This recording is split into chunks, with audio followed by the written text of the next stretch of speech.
Amy and Fred's delight at the birth of their son turns to tears when the child doesn't survive a difficult labor.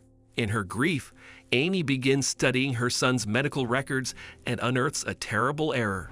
"Fred, wake up." Amy shook her husband's shoulder. "My water just broke." Fred jerked upright and leaped from the bed. "I'm ready. I'll get your things and help you to the car." "How bad are the contractions?" "Manageable," Amy said through pursed lips. She was focused on her breathing exercises now. Fred and Amy sped to the hospital. This was the young couple's first child, and they were both frightened and highly excited about becoming parents. All the months of anticipation were finally coming to fruition. Neither one could wait to hold their sweet baby for the first time. The hospital staff rushed Amy to the maternity ward. She'd had an easy pregnancy, and the doctor anticipated a straightforward birth. Amy pushed and breathed as the doctor instructed, but it soon became clear something was wrong. "We need to perform an emergency C-section." Panic swept through Amy. She reached for Fred, but the nurses were ushering him out of the way. Amy prayed as the doctor performed the surgery. She listened desperately for her child's first cry, but only heard the bustle of nurses rushing her baby away for treatment. She and Fred clung to each other in the recovery room. They didn't speak because neither wanted to voice their fear. Eventually, Amy's doctor entered with a pediatrician. "We've stabilized your son," the pediatrician said, "but we still need to monitor his condition." "Will our baby be okay?" Fred asked. "We're doing everything we can for him," the doctor replied. Amy tightened her grip on Fred's hand, and the two young parents looked at each other. The doctor's words weren't reassuring. If anything, the gravity of their situation felt darker now and more ominous than before. The couple's fears were confirmed a few days later. Their son had died. Amy and Fred collapsed beneath the weight of their grief. They cried until their throats were raw, and they had no more tears to shed. Even then, the sadness was a wound in their hearts. They named their baby Sean and buried him. It was impossible to get back to everyday life afterward. They each went through the motions of working, eating, and sleeping, but there was a painful void where there should have been diaper changes and a baby's gurgling laugh. Amy couldn't understand what had caused the loss of her baby. She pored over the reports from the hospital and sat up late at night to research medical terminology she didn't understand. On her way to bed, she'd often step into the nursery. She'd trace her fingers over the scar on her belly and stare at the empty crib. "I'll find out why this happened to you," she'd whisper to the empty room. "I'll never give up, and I'll never stop searching for answers." Later that week, Amy was thumbing through the pages of her son's file when her gaze fell on the one test she'd yet to examine in detail. She scanned it now and immediately noticed something peculiar. Amy and Fred insisted on having DNA tests done when they found out they were pregnant to ensure neither of them carried a disease they might pass to their child. The results for those tests were clear, but the test in her hands showed positives for genetic abnormalities. This was impossible. Amy called Fred, and they cross-checked their son's DNA test results against their own. "This doesn't add up," Fred muttered a few hours later. They compared the tests several times by that point. "I know." Amy gritted her teeth. "First thing tomorrow, I'm taking this to my doctor." The next day, Amy watched her doctor study the test results. A frown appeared on her forehead, and she stood suddenly. "Thank you for bringing this to me, Amy," the doctor said. "You're right, there is something wrong here, but I can't give you any explanations yet, unfortunately. I'm taking this to the hospital administration right now. Please wait here." Amy nodded. It felt like the clench of her heart had eased a little, knowing she'd finally get answers. The doctor returned a while later with news that Amy never would have expected. She left the hospital in a daze of disbelief. The first thing she did was call Fred, but Amy burst into tears the moment she heard his voice. "Amy, what's wrong?" Fred cried. "Our son is alive." That evening, Amy told Fred how the doctor explained that their son had accidentally been switched with another baby born the same day. Although the doctor hadn't provided much information about the other family, Amy had inferred that the mother had a very challenging pregnancy and labor. The doctor hinted she had multiple miscarriages or stillbirths before. Amy added. She let out a deep sigh. I never thought I'd say this, Fred, but I feel torn. Our baby is alive, but he's also become another family's miracle, Fred finished.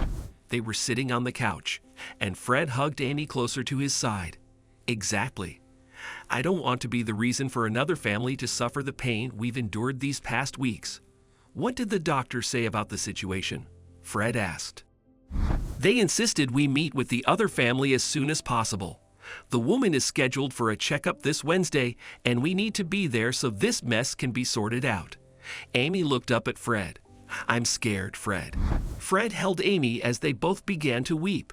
They were relieved their son was alive but felt guilty about removing him from a family that had already suffered so much to have children. That Wednesday, Amy and Fred arrived at the doctor's office and were escorted inside. The mother is already here, the doctor said. She pulled aside the blinds and pointed to a woman holding a baby. Amy pressed her hand to the glass and stared into the waiting room. Tiny fists emerged from the baby blanket and battered the air, but the woman smiled. Her face glowed with love and joy as she soothed the baby. I can't do this.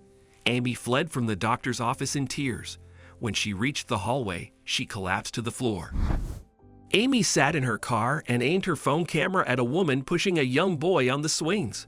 Both mother and child laughed and chatted with each other nonstop.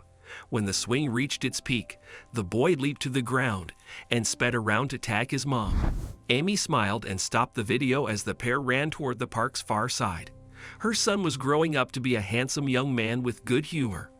Although she'd only seen him from a distance, Amy was proud of him. She and Fred watched the video together that evening, and Amy burst into tears. That should be me, she wailed. I know.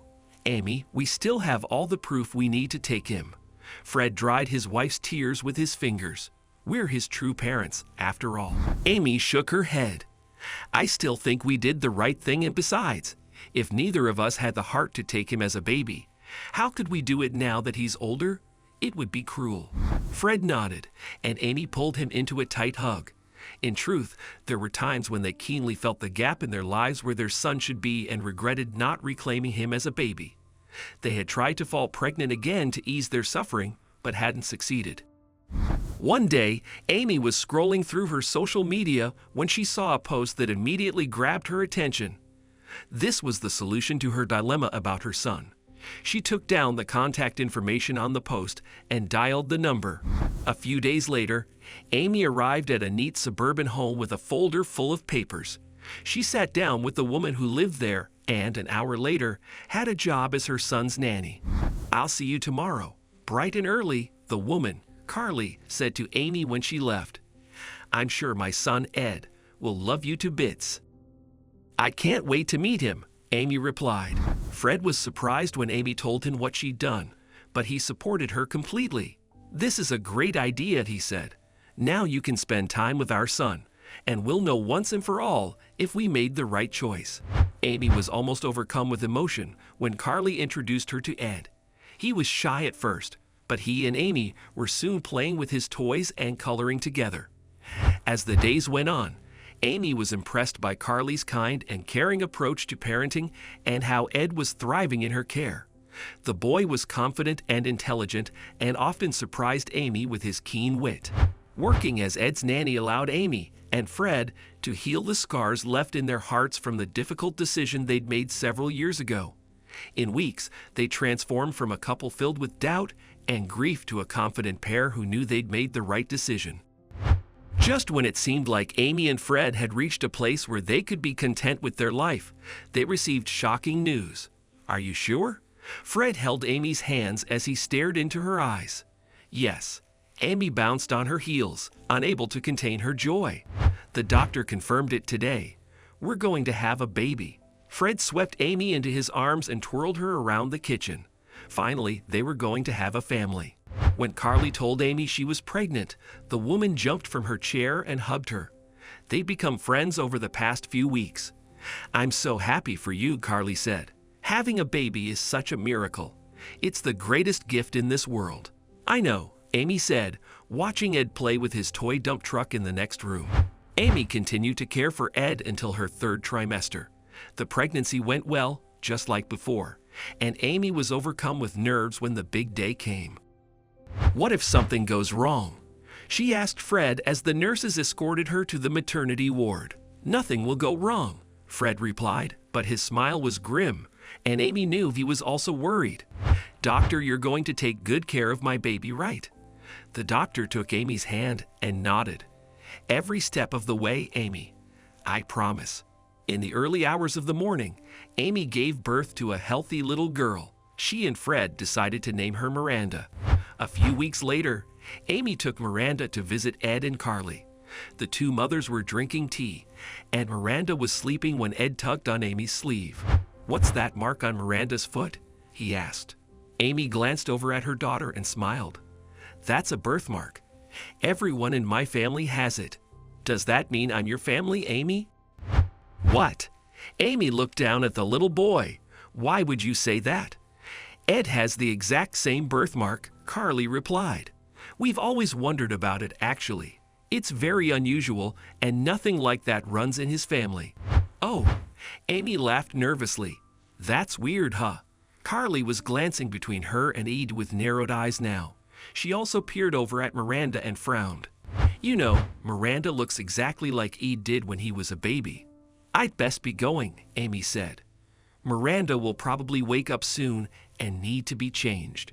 Amy rushed from the house with her heart pounding. She couldn't believe how narrowly she'd avoided revealing her secret. However, Amy soon discovered that no secret stays buried forever.